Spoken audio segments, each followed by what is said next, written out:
And if you try to do short fun in a long form, it doesn't work. And if you try to do long fun in a short form, it doesn't work. What do I mean? Sometimes long fun is just repetition. For example, every time we would go by a cemetery, I'd say to the kids, do you know the people are dying to get in there? And, fine. Second time, Dad, he's told us that before. Third time, oh, come on, Dad, Fourth time, they're the first ones. Hey, Dad, did you know they're dying to get in there? How much of the building process for you is iterative versus inspiration that maybe is just innately in you?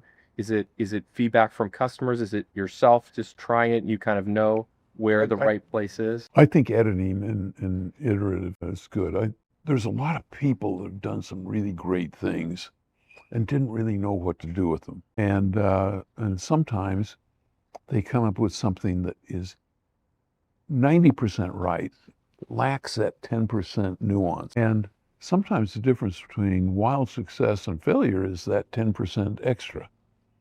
And so being an editor can be very, very powerful just by adding that extra 10% that was originally missing. Do you remember developing a product or being in a situation where you created something that you thought was incredibly fun and amazing, and then you put it in front of a customer or somebody? Do you remember experience like that and getting totally different feedback? Right in this, in Chuck E. Cheese, we thought that it'd be fun to encourage people to bust their own tables. We created Munch the Paper Eater, which was a vacuum that you'd hold a napkin in front and it'd suck it in and say, Munch loves paper, And then we decided to take it one step further, and we made a big coin sauce so you could roll the pizza tin in and it'd give you a token.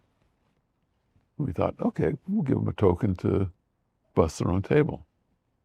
Well, what happened is the kids and sometimes the parents would be in playing games and leave pizza on the table.